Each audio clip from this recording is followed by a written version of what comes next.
दोस्तों, इस दुनिया में एक ऐसा भी हथियार है जिसका कोई तोड़ नहीं है, और वो है हमारे शब्द। जी हाँ, आप अपनी बातों से इस दुनिया को जीत सकते हैं। ज्ञान से नहीं, बल्कि बातों से खेलने वाले इंसान, ज्ञानी इंसान को भी अपनी बातों में गुमराह करके उनसे जैसा चाहे वो वैसा काम करवा सकते हैं। तो चलिए जानते हैं इस कहानी के माध्यम से कि हम बातों से दुनिया कैसे जीत सकते हैं, कैसे हम किसी से अपना काम करवा सकते हैं, कैसे हम किसी को अपना दीवाना बना सकते हैं। आपने भी देखा होगा, कई लोग होते हैं जिनकी शक्ल तो उतनी अच्छी नहीं होती, लेकिन लोग उनके दीवाने होते हैं। बहुत नाम कमाते हैं, इज्जत कमाते हैं, शोहरत कमाते हैं और दौलत भी बहुत कमाते हैं। तो चलिए जानते हैं कि हम बोलने की कला कैसे सीख सकते हैं। एक समय की बात है, हिमालय की घाटी में एक बहुत ही महान बौद्ध भिक्षु रहते थे।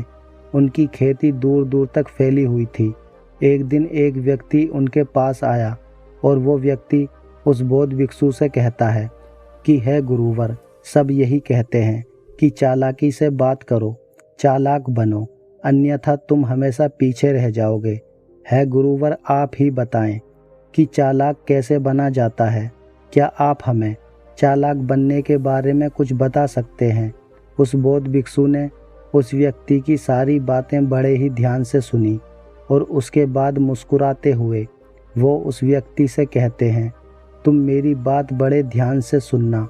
जो मैं तुम्हें बताने वाला हूँ वो बहुत ही महत्वपूर्ण है, इसलिए इसके एक एक शब्दों को बहुत ही ध्यान से सुनना और इसे समझने का भी प्रयास करना।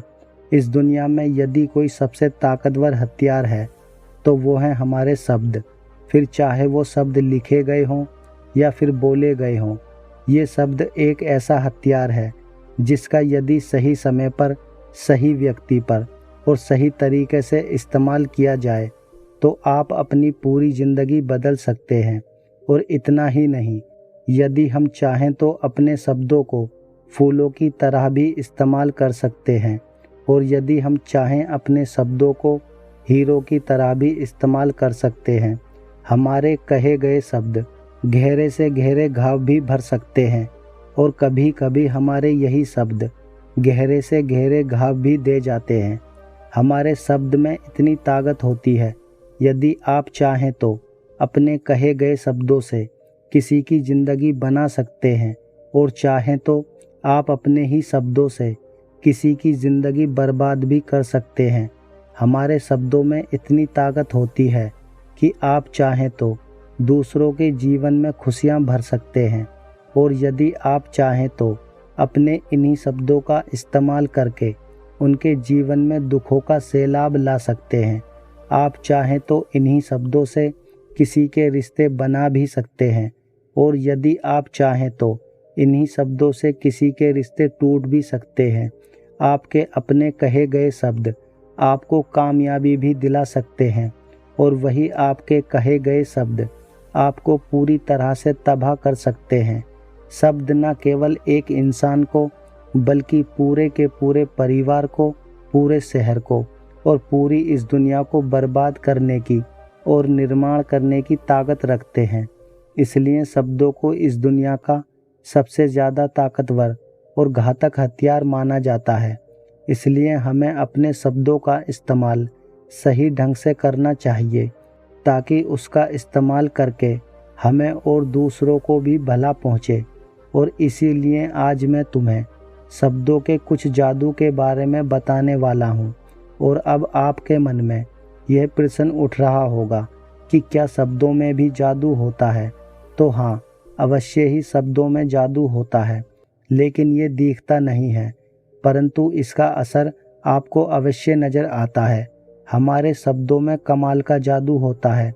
ये चाहे तो रोते हुए को हंसा दे और हंसते हुए को रुला दे, किसी की दुनिया में खुशियाँ भर दे तो वहीं किसी की दुनिया में दुखों का सैलाब भर दे। शब्दों में ऐसा जादू होता है जिससे हर इंसान आपकी तरफ खिंचा चला आएगा। जो इंसान शब्दों का जादू जान गया, इस संसार में उससे बड़ा जादूगर और कोई नहीं हो सकता। लोगों से बात करना, उनसे अपने कामों को मनवाना, यह एक कला है और यह कला आपको सीखनी चाहिए। इसके बाद आपको कुछ भी सीखने की कोई आवश्यकता नहीं पड़ेगी। बस आपको बोलने की कला आनी चाहिए। उसके बाद हर कामयाबी आपकी होगी। आप जिस इंसान को भी चाहेंगे वो आपकी तरफ आकर्षित होने लगेगा। और ये बोलने की कला सीखने के लिए आपको कोई धन खर्च करने की भी आवश्यकता नहीं है। आपने देखा होगा कितने लोग बहुत ज़्यादा पढ़ाई तो करते हैं लेकिन उनके पास बोलने की कला नहीं होती, जिस वजह से वो अपने जीवन में कभी सफल नहीं हो पाते। लेकिन आपने वहीं पर कुछ ऐसे भी लोगों को देखा होगा जो पढ़ाई लिखाई में तो बहुत कमज़ोर रहते हैं लेकिन बोलने की कला में माहिर होते हैं और वो लोग अपने जीवन में लगातार सफलता की सीढ़ी पर चढ़ते चले जाते हैं और उन्हें रोकने वाला भी कोई नहीं होता। बोलने की कला सीखना इतना मुश्किल भी नहीं है, बस ज़रूरत है हमें कुछ आदतों को बदलने की और साथ ही अपने नज़रिया में कुछ परिवर्तन लाने की। आप अपने शब्दों की ताकत को कम मत समझना। आपने देखा होगा केवल एक नेता पूरे देश में कैसे राज करता है और वो भी केवल अपने बोलने की कला से। हमारे शब्दों में इतनी ताकत होती है कि वो अंदर से मरे हुए इंसान में भी फूल डाल सकती है, उसे एक नई ज़िंदगी दे सकती है। इसलिए आज हम यही जानने वाले हैं कि अपने शब्दों का इस्तेमाल हम कैसे कर सकते हैं, अपने शब्दों से हम ज़िंदगी में कामयाबी कैसे हासिल कर सकते हैं और सभी लोगों को अपने शब्दों से हम अपनी ओर कैसे आकर्षित कर सकते हैं। लेकिन आपको उससे पहले ये 3 महत्वपूर्ण बातों का ध्यान रखना होगा। जब भी आप शब्दों के तीर चलाने के बारे में सोचें तो सबसे पहले आपको यह सोचना ज़रूरी है, यह तीर मैं किस पर छोड़ रहा हूँ और यह तीर मैं क्यों छोड़ रहा हूँ और इस तीर का परिणाम क्या होगा। आप तो जानते ही हैं कि ऊपर वाले ने हमें 2 कान और 1 मुंह दिया है ताकि हम सुने ज़्यादा और बोले कम। और जो लोग कम बोलते हैं उनकी सोचने और समझने की क्षमता भी अधिक बोलने वालों से कहीं ज़्यादा होती है और वो किसी भी काम में अपना 100% देने में पूरी तरह से समर्थ होते हैं। इसलिए यदि आप भी जीवन में चालाक बनना चाहते हैं, अपने शब्दों का सही तरीके से इस्तेमाल करना चाहते हैं, तो आपको इन 8 बातों पर ध्यान देना होगा। आपको इन 8 बातों को गांठ बांधनी होगी और इन बातों को अपने जीवन में उतारना होगा। और हाँ, एक बात अवश्य ध्यान रखिएगा, चालाकी से बात करने का अर्थ ये भी नहीं होता कि आप स्वार्थी बन जाएं और किसी का गलत फ़ायदा उठाएं। हमें चालाकी से बात करना इसलिए सीखना चाहिए ताकि हम इससे अपना और दूसरों का फ़ायदा कर सकें, ना कि हमें किसी का गलत फ़ायदा उठाना चाहिए और ना ही हमें किसी को फांसना चाहिए। बल्कि हम जितना भी लोगों से अच्छी तरीके से बात करेंगे उतना ही लोग हमें पसंद करेंगे, हमारी इज्जत करेंगे और हमारी बातों को भी वो बड़े ही ध्यान से सुनेंगे, वो हमारी कद्र करेंगे और लोगों की नज़रों में इस समाज में हमारा मान सम्मान और गौरव बढ़ेगा। इसलिए यदि आप इस समाज में रहना चाहते हैं तो इस समाज के अनुसार आपको सोच समझकर चालाकी से बात करना सीखना होगा। आगे वो बौद्ध भिक्षु उस व्यक्ति को पहला नियम बताते हुए कहते हैं कि जो भी बोलो विश्वास के साथ बोलो, अपनी बात रखने में कभी शर्माओ मत, अपनी बात को पूरे आत्मविश्वास के साथ रखो। आपने देखा होगा कि हम में से कई लोग अपनी बात रखने में शर्माते हैं, फिर भले ही वो उस विषय के बारे में अधिक जानकारी रखता हो, लेकिन वो लोगों से कुछ विषय के बारे में बात करने में शर्माता है, जिस वजह से लोग उसकी बातों पर विश्वास नहीं करते। उन्हें लगता है कि इसे इसके बारे में बिल्कुल नहीं पता और वो लोग आपकी बातों में दिलचस्पी नहीं दिखाते और वो लोग आपको आपकी बातों को झूठ भी समझने लगते हैं। इसलिए आप किससे क्या कह रहे हैं और क्यों कह रहे हैं, ये बात समझना भी बहुत ज़रूरी है। और यदि आप किसी विषय के बारे में जानते हैं और पूरे आत्मविश्वास के साथ उस बात को रखते हैं, तो सामने वाले व्यक्ति पर आपकी बातों का प्रभाव जरूर पड़ेगा, क्योंकि आत्मविश्वास में ही वो शक्ति है जिससे लोग आपकी बातों पर विश्वास करते हैं, आपकी बातों से ही प्रभावित होते हैं। किंतु यदि आप अपनी बात रखने में शर्माते हैं तो आप कभी भी अपना प्रभाव दूसरे व्यक्ति पर नहीं छोड़ सकते। इसलिए जब भी आप किसी से बात करें तो अपनी बातों को आत्मविश्वास के साथ रखें। दूसरा नियम बताते हुए बौद्ध भिक्षु उस व्यक्ति से कहते हैं कि अपने शब्दों और अपने वाक्यों में भावनाओं को ढालने की कोशिश करें, क्योंकि जब तक आपके शब्दों में, आपके वाक्यों में भावनाएं नहीं होंगी तो उन लोगों के दिल तक कैसे पहुंच पाएंगी। और जब आपके शब्दों में, आपके वाक्यों में भावनाएं जुड़ी होती हैं तो आसानी से लोगों के दिल तक पहुंच जाती हैं। इसलिए आपको अपनी आवाज़ को उसी माहौल के हिसाब से रखनी चाहिए। यदि आपको लगता है कि किसी वाक्य पर, किसी ऐसी स्थिति पर आपको दुखी होना चाहिए तो आपकी आवाज़ में वो नमी होनी चाहिए। और यदि आपको लगता है कि सामने वाला व्यक्ति खुश है और वो खुशी खुशी आपकी बात सुन सकता है तो आप उससे खुशी खुशी भी बात कर सकते हैं।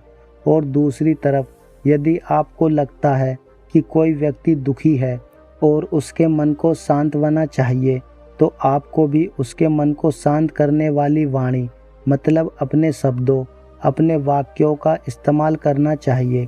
अपनी आवाज़ में नमी रखनी चाहिए जिससे आपके मन की बात, आपकी भावनाएं उसके दिल तक पहुंच सकें और वो आपकी बात सुनने में दिलचस्पी दिखाए।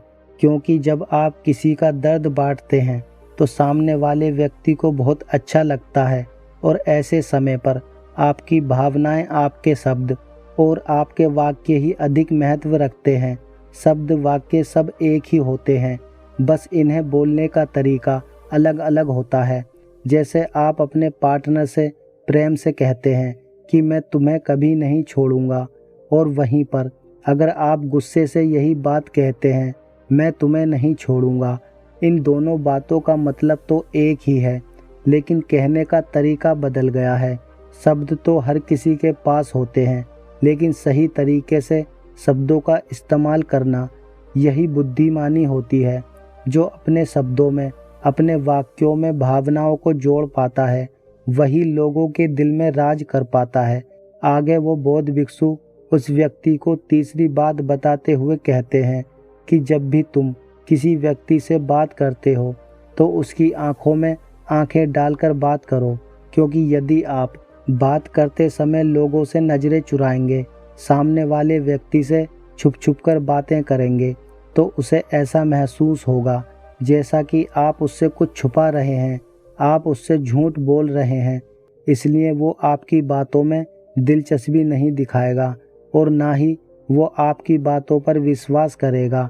और वहीं पर दूसरी तरफ यदि आप पूरे आत्मविश्वास के साथ किसी दूसरे व्यक्ति की आंखों में आंखें डालकर यदि आप उससे झूठ भी कह देंगे तो भी वो आपकी बातों पर विश्वास कर लेगा और वो आपकी बातों में दिलचस्पी भी दिखाएगा। इसलिए बात करो राजा की तरह और काम करो गुलाम की तरह। आगे वो बौद्ध भिक्षु उस व्यक्ति को अगली यानी चौथी बात बताते हुए कहते हैं कि दूसरों का दिल जीतना सीखो। आप जब भी लोगों के साथ होते हो तो उन्हें अपने साथ अच्छा महसूस करवाओ।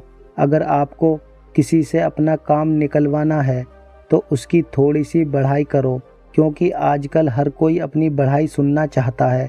इससे आपका कुछ नहीं बिगड़ेगा, क्योंकि वो अपनी बढ़ाई खुद सुनना चाहता है। लेकिन हाँ, बढ़ाई करते समय इस बात का भी ध्यान रखना चाहिए कि सामने वाले को ऐसा ना लगे कि आप सचमुच में ही उसकी बढ़ाई कर रहे हैं, उसका मजाक बना रहे हैं।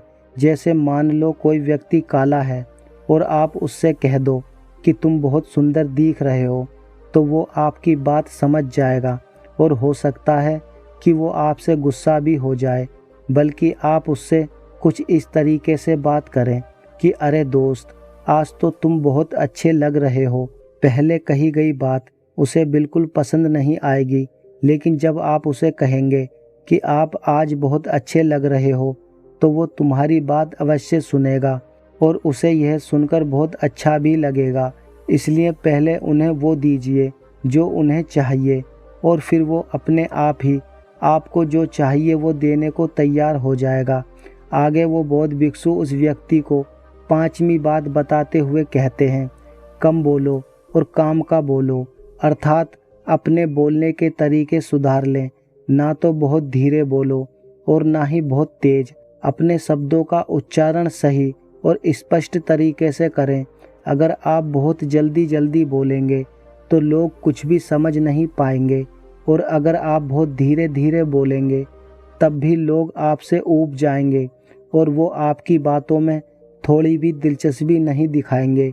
यदि आप बहुत चिल्ला चिल्ला कर बोलेंगे तब भी लोगों को आपकी आवाज़ पसंद नहीं आएगी, और यदि आप बहुत धीरे धीरे बोलोगे तब तो लोगों तक आपकी आवाज़ ही नहीं पहुंचेगी और आपकी बातों का असर भी नहीं होगा।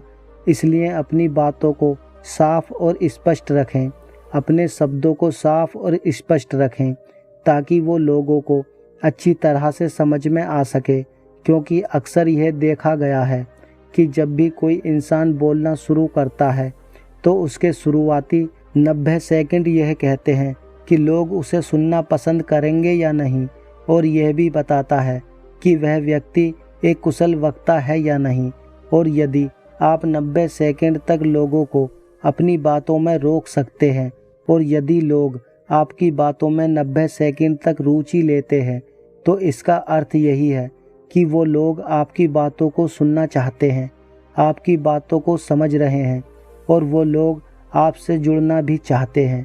किंतु अक्सर यही देखा गया है कि कुछ लोग बहुत चिल्ला चिल्ला कर कहते हैं और कुछ लोग बहुत धीरे धीरे कहते हैं, जिससे उनके शब्द ही समझ नहीं आते।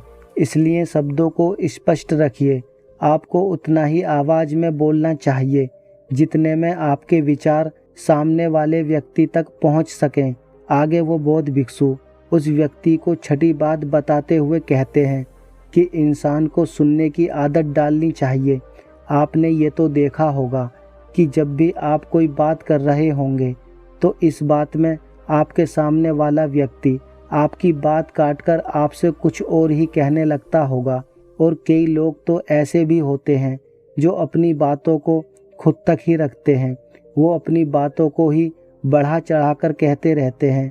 वो तो दूसरों की सुनना भी नहीं चाहते, लेकिन वो ये भूल जाते हैं कि एक सफल व्यक्ति अधिक से अधिक सुनता है, सोचता है, समझता है और उसके बाद ही वो जवाब देता है, क्योंकि इज्जत उसे ही ज़्यादा मिलती है जो पूरी तरह से सुनने के बाद कुछ कहता है। 7वीं बात बताते हुए बौद्ध भिक्षु उस व्यक्ति से कहते हैं कि अपनी बातों को कम से कम शब्दों में व्यक्त करना सीखो, क्योंकि बुद्धिमानी का मतलब होता है कि चीज़ों को आसान बनाया जाए। यदि आप अपनी बातों को दूसरे व्यक्ति को कम से कम शब्दों में नहीं समझा सकते तो वो आपकी बात नहीं सुनना चाहेगा। उसे आपकी बातें उबाऊ लगने लगेंगी और वो आपसे दूर भागने लगेगा। आपने देखा ही होगा कि आपके आसपास कोई ना कोई व्यक्ति तो ज़रूर होगा जो अपनी बातों को बहुत घुमा फिराकर, बहुत बढ़ा चढ़ाकर बोलता है, और ऐसे वक्त पर आप कैसा महसूस करते हैं ठीक वैसा ही वो सामने वाला व्यक्ति आपके लिए महसूस करेगा। क्योंकि आजकल अक्सर लोग बातों को इधर उधर घुमाकर ही कहते हैं। उन्हें सीधी बात करना अच्छा नहीं लगता, लेकिन वो ये भूल जाते हैं कि वो अपनी बातों को और भी ज़्यादा मुश्किल कर रहे हैं, जिससे उनकी बातों में कोई भी दिलचस्पी नहीं लेता। इसलिए आपको इस बात का ध्यान ज़रूर रखना चाहिए कि अपनी बातों को कम से कम शब्दों में लोगों तक पहुंचाएं, और यही बुद्धिमानी है। क्योंकि आजकल के दौर में हर किसी के पास इतना समय नहीं है कि वो आपकी लंबी चौड़ी बातें सुन सके। सभी के पास अपने अपने काम हैं, सभी अपने अपने कामों में व्यस्त हैं, सभी अपने जीवन में व्यस्त हैं, और आप खुद ही अपना समय क्यों बर्बाद कर रहे हो जब आप किसी भी बात को केवल 1 मिनट में कह सकते हो, तो आप उसके लिए आधा घंटा क्यों लगा रहे हो। जितना ज़्यादा आप कहेंगे उतने ही सस्ते आप महसूस होंगे, और जितना ही कम शब्दों में आप अपनी बातों को लोगों तक पहुंचाएंगे तो लोग उतना ही ध्यानपूर्वक आपको सुनना और समझना पसंद करेंगे। 8वीं और आखिरी बात उस व्यक्ति को बताते हुए बौद्ध भिक्षु कहते हैं, लोगों की मदद करना सीखो। जब भी आप किसी की मदद निस्वार्थ भाव से करते हैं तो सामने वाला व्यक्ति भी आपकी मदद करने के लिए अवश्य ही तत्पर रहेगा।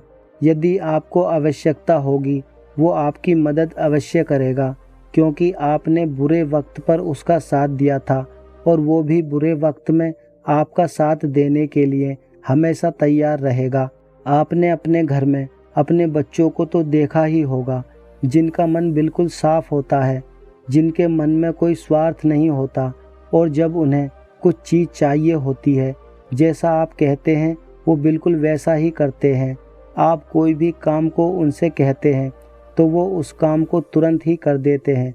इसलिए निस्वार्थ भाव से लोगों की मदद करना सीखो, जिससे आपके मन को शांति मिलती है और आप एक सुकून महसूस करते हैं, और साथ ही आपके सोचने और समझने की क्षमता भी बढ़ने लगती है।